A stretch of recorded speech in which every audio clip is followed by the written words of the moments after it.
AI 업계에서 사랑과 전쟁을 방불케 하는 이합 집산이 일어나고 있습니다. 만나고 싸우고 헤어지고 다시 만나고 막상 드라마 같죠.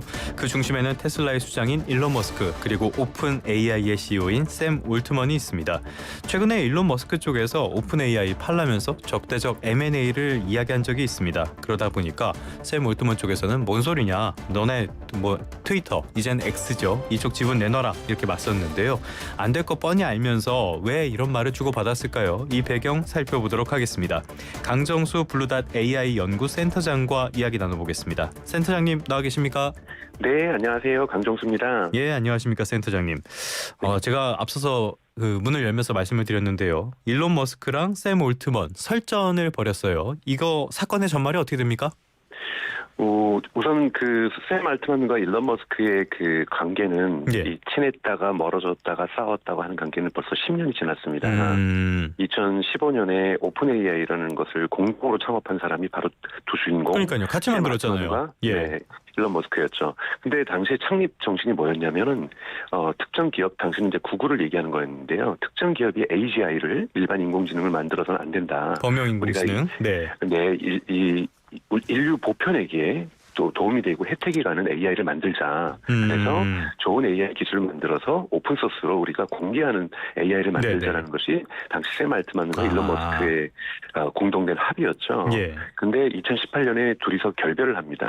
그 이유가 이 AI를 만드는데 너무 많은 돈이 드는데 이렇게 비영리로 만들어서는 기부금만 받아서는 만들 수가 없다. 그때 이미 싸웠었던 거고요. 2022년에 오픈 AI에서 챗GPT를 처음으로 11월에 공개를 하게 되죠. 그때 이제 일론 머스크도 이제 AI가 정말 중요하니 나도 가만둬서는 안 되겠다. 그래서 X.AI라고 해서 똑같이 인공지능 회사를 만듭니다. 하지만 견제구를 날리죠. 바로 소송을 걸어서 창업 정신을 위배했다. 즉 비영리로 가게 되는데 오픈 AI는 영리로 가고 있어서 기본적인 창업 정신을 위반하고 있는 거다고 해서 지금도 소송이 진행 중입니다. 그리고 우리가 봐야 될 두 번째 이제 배경으로는 이제 트럼프 2기 행정부하고 크게 봤을 때 실리콘밸리가 연합을 하기 시작했거든요. 그래서 지금 제이디 벤스 부통령도 실리콘밸리의 심지어는 아들이라고 평가를 받고 있고요.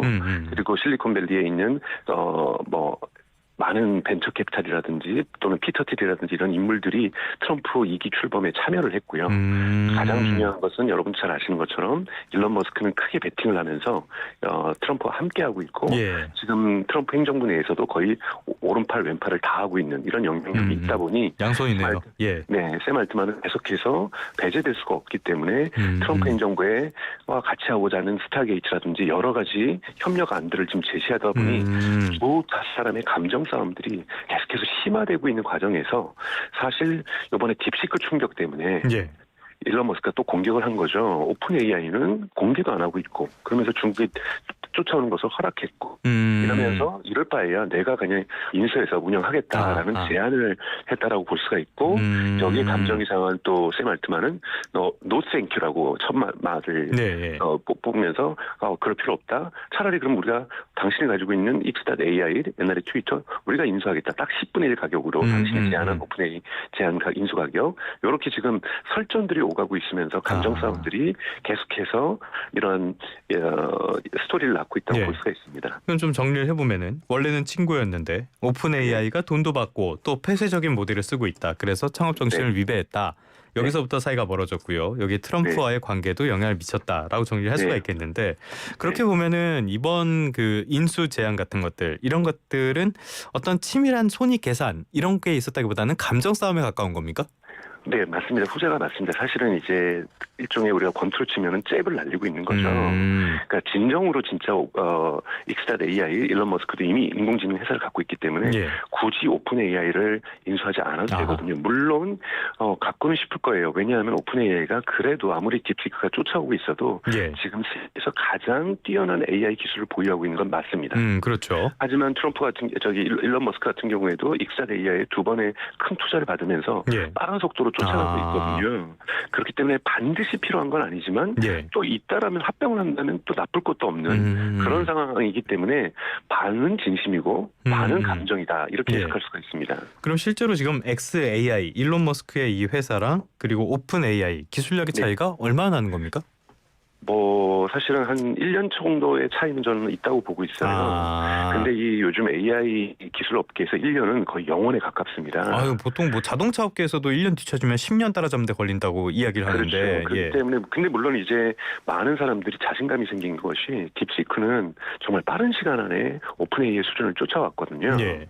그러다 보니까 우리도 그러면은 뭐 익스타 AI도 뭐 모든 사실 기업들이 이제는 다시 판이 깔렸다. 나는 오픈 AI가 제일 잘하는 줄 알았는데 모든 기업들이 우리 오픈 AI도 쉽게 꺾을 수 있겠다. 이런 자신감이 나오면서 사실 기술 경쟁이 더욱더 격화된다고 볼 수가 있습니다.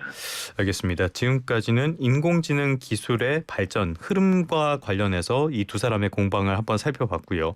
또 하나 측면은 말씀해 주신 것처럼 트럼프가 있단 말이죠. 일론 머스크 네. 하면은 트럼프의 가장 큰 아까 말씀해 주신 것처럼 양손이다라고 볼 수가 네. 있는 그런 사람인데 뭐 이런 관계가 계속될지는 좀 지켜봐야겠지만요. 그런데 최근에 보니까 샘 올트먼이 트럼프 정부의 AI 정책을 따냈단 말이죠. 네. 이게 일론 머스크에게 가지 않고 샘 올트먼 오픈 AI 쪽으로 간 배경 뭘로 보십니까? 오픈 AI의 스타게이트를 너무 또 과도하게 저는 평가할 필요가 없다고 저는 생각이 들어요. 네네. 스타게이트에 들어가는 돈이 3년에 걸쳐서 5천억 달러잖아요. 예. 그런데 작년에 마이크로소프트, 그다음에 구글, 그다음에 메타, 아마존 이 4개 기업만이 2024년 그리고 2025년에 지출 계획이 5천억 달러가 넘습니다. 예. 그러니까 이미 미국의 4개 기업은 5천억 달러 하고 있는 거고 예.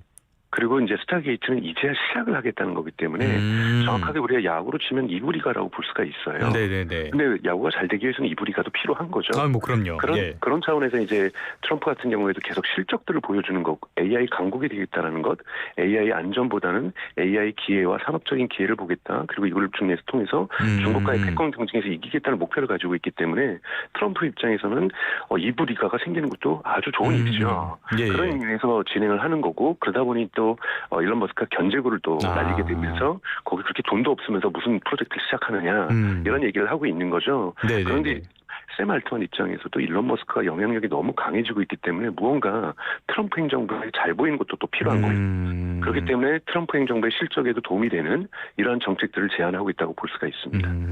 여러 가지 상황이 복합적으로 작용을 하고 있다. 이 부분 한번 짚어볼까요? 앞서서 말씀해 주신 것처럼 이런 AI 모델을 오픈 소스로 공개를 했어야 되는데 오픈 AI가 이거를 폐쇄적으로 운영한 게 문제였다. 최근에는 딥시크가 등장하면서 올트먼이 그동안 폐쇄형 모델을 고수한 게 잘못됐다라는 이야기도 했거든요. 만약에 오픈 소스로 전환하게 된다. 그랬을 경우에 오픈 AI의 실적 굉장히 나빠지는 거 아닙니까? 사실상 존재할 수가 없죠. 지금까지 들어갔던 수많은 돈들이 투자자들에게 오픈소스를 한다는 건 돈을 안 벌겠다는 뜻이기 때문에 예. 과연 투자자들에게 이것을 설득시키기는 좀 어려울 거고요. 근데 대단히 딜레마에 빠져 있다고 볼 수가 있어요. 샘 알트만도 최근에 커뮤니티와의 인터뷰에서 나의 개인 의견이지만 우리도 오픈소스로 전환하는 거에 대해서 다시 한번 진지하게 고민하고 있다라고 얘기를 했거든요. 그 이유는 뭐냐면 미국의 와이어드라는 언론에서 보도를 했는데요. 처음에 창업 정신이 인류 모두에게 도움이 되는 AI를 만들겠다고 얘기를 했고 여기 동의했던 수많은 과학자들, 엔지니어들이 참여하고 있습니다. 그들이 이번에 딥시크가 오픈소스로 공개하면서 도덕적인 상처를 많이 받았다는 거예요. 뭔가 우리는 인류에게 도움이 되는 일을 한다고 하지만 중간 과정에서 어쩔 수 없이 영리 기업을 하고 있지만 궁극의 목표는 우리가 인류에게 도움이 되는 오픈소스인데 전혀 그런 구조로 못 가고 있으니 뭐 돈은 개인적으로 과학자들이나 엔지니어들이 많이 벌고 있지만 뭔가 도덕적인 양심의 상처를 받은 거죠. 그러니까 이것을 달래줘야 하는 과제도 샘 알트만에게도 있고 또 앞으로 계속 발전하기 위해서는 투자자들을 또 설득해야만 하는 이런 과제도 있다 보니까 대단히 딜레마에 지금 놓여 있다고 볼 수가 있습니다. 진짜 고민 많이 될 것 같습니다. 뭐 투자자만 해도 뭐 본인들 돈이 화수분도 아닌데 이렇게 퍼주기만 할 수는 없으니까요. 그렇죠. 작년에 적자를 본 것이 50억 달러입니다. 굉장히 큰 조단이네요. 거죠. 적자가 굉장히 큰 상황에서 돈도 안 받겠다 그러면은 투자자들이 이걸 지지해줄지 잘 모르겠습니다. 자, 이제 조금 더 큰 그림에서 한번 살펴보도록 할게요. 트럼프 정부에서 스타게이트가 발표된 뒤에 다른 나라에서도 국가적 단위의 대규모 AI 투자 계획 밝혔습니다. 프랑스가 상당히 적극적으로 나서네요. 때 프랑스가 1,000억 달러가 넘는 투자를 하면서 예. AI 인프라스트럭처에 투자하겠다라고 마크롱 대통령이 밝혔었고요. 예. 사실 이전부터 프랑스 대통령 같은 경우에는 AI 유럽의 굴기를 만들겠다고 얘기를 하면서 지금 미스트랄이라고 해서 대단히 뛰어난 AI 기업이 지금 현재 존재하고 있고 국가적 차원에서 지원을 하고 있고요. 예. 근데 여기에 머물지 않고 1,000억 달러면 사실 작은 규모는 아닌데요. 우리나라 돈으로 한 140조 정도 되는 거니까요. 이 돈을 투자해서 인프라스트럭처를 만들겠다 이런 식으로 얘기하면서 지금 사실은 과거에 한 2년 동안은 AI 안전이라든지 거버넌스 논의 중심이었다가 각 국가 간에 있어서 대규모 AI 투자를 통해서 AI 경쟁력을 국가 경쟁력을 확보하는 쪽으로 전체적인 구도가 바뀌고 있다고 볼 수가 있습니다. 프랑스 이렇게 나서고 있고 중국 역시도 계속적으로 미국을 따라잡기 위해서 노력하고 있고 독자적인 AI 생태계 구축 각국이 지금 열을 올리고 있는데 최근에 파리에서 AI 행동 정상회의가 열렸다고 들었어요. 여기서는 맞습니다. 어떤 논의가 오갔습니까? 우선은 이 회의는 2년 전에 런던에서 1회로 열렸었고요. 예. 그때는 한국 정부도 참여를 했었고요. 1회 때는 주로 AI 안전성 규제, AI가 인류의 위험이 될 수 있다. 예. 그렇기 때문에 윤리적인 또 AI가 되어야 한다. 뭐 이런 식의 어떠한 안전에 대한 논의들이 있었다라면 지금 올해는 대단히 AI 성장 중심의 논의가 구조가 이루어졌습니다. 예. 특히 미국을 대표해서 참여했던 제이드 벤스 미국 부통령 같은 경우에는 자기는 AI 세이프티를 위해서 오늘 이 자리에 오지 않았다. 나는 AI 오퍼튜니티, AI 기회를 위해서 여기에 왔다. 라고 얘기를 하면서 이제는 안전에 대한 논의보다는 AI가 인류에게 가져다줄 경제적인 혜택이라든지 군사적인 기여라든지 이런 부분에 집중해야 한다는 얘기를 했었고 여기에 많은 사람들이 지금 공감하면서 사실은 이 패러다임이 AI 안전에서 AI 발전으로 좀 바뀌고 있다고 볼 수가 있습니다. 이렇게 하다 잘못하면은 터미네이터 2 같은 그런 상황이 발생하는 거 아닙니까? 예. 그건 사실 우려고요. 아직까지 학술적으로 근거가 불가능하죠. 있는 일들이 아니라 예. 많은 사람들이 전문가들이 가지고 있는 개인적인 우려 사항인 것이지 아직까지 학술적으로 입증된 바는 없는 거거든요. 문제는 그럴 가능성이 전혀 없다는 것이 아니라 그거는 잡아내면서 가야 되는 일들인 건데 그렇다고 해서 AI를 죽일 것이냐. 이런 지금 극단적인 논의들이 지금 오고 가고 있는 거죠. 하긴 아직까지 발전성을 봤을 때 뭐 우려도 있을 수 있겠지만은 타당한 우려입니다. 네. 뭐 발전 역시 중요한 건 사실이니까요. 네. 아무튼간에 이렇게 각국에서 AI에 대해서 관심을 많이 가지고 국가적인 차원의 노력도 하고 있다. 여기에서 문제라면은 우리나라가 아닐까 싶어요. 대체 우리나라는 무엇을 하고 있냐, 마땅한 모델도 없는 거 아니냐 이렇게 비판들이 나오는데 지금 우리나라의 현실 어떻게 평가하고 계십니까? 한국은 일단 초기 부분에서 실기를 했다고 평가할 수 있습니다. 우선은 뭐 카카오 같은 경우도 자체 모델을 만들려고 하다가 포기를 했고 네이버 같은 경우에도 투자를 하고 있지만 지금 2년째 감감무소식이고 그걸 지금 극복하기 위해서 이해진 의장 같은 경우에는 일선으로 복귀를 했고요. 다시 한번 우리 허리띠 졸라매고 뛰어보자라고 하는 이런 것이 나오고 있고 국가 차원에서는 사실은 그냥 아주 일반적인 최소한의 어떤 일들만이 진행이 됐고 또 현재는 또 국가의 수장이 지금 공백 상태이기 때문에 이런 전략들을 못 내고 있다고 볼 수가 있습니다. 그래서 사실은 진지하게 지금 누가 되었던 새로운 대통령이 등장해야 되는 거고요. 여기에서 AI가 한국 경제에 한국 사회에 어떠한 비전을 줄지를 명확하게 국민들에게 제시하는 것이 대단히 시급한 문제라고 볼 수가 있습니다. 실기를 했기 때문에 더욱 더 정치적인 리더십을 다시 확보하는 게 굉장히 중요할 것이다. 더더욱 필요하다고 생각하시는 점들 이런 부분은 꼭 있으면 좋겠다라고 생각하시는 부분들 어떤 걸 제안하시겠습니까? 가장 큰 문제는 인재들이 미국으로 너무나 우리나라 인재들이 유출되고 있다는 겁니다. 그리고 돌아오지 않고 있다는 거고요.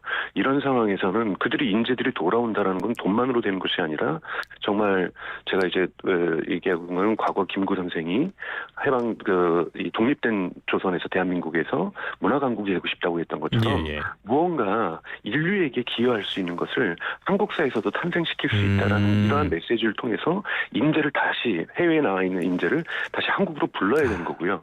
그리고 지금 고등학교 다니고 있고 중학교 다니고 있는 이 친구들에게 앞으로 의사만이 아니라 인류에 기여할 수 있는 좋은 일자리들이 AI에서 충분히 많이 나올 수 있으니 과학이라든지 이런 엔지니어링 쪽으로 많이 갈 수 있도록 유도해주는 국가 차원에서의 전체적인 방향 제시가 새롭게 정립될 필요가 있다고 저는 생각하고 있습니다.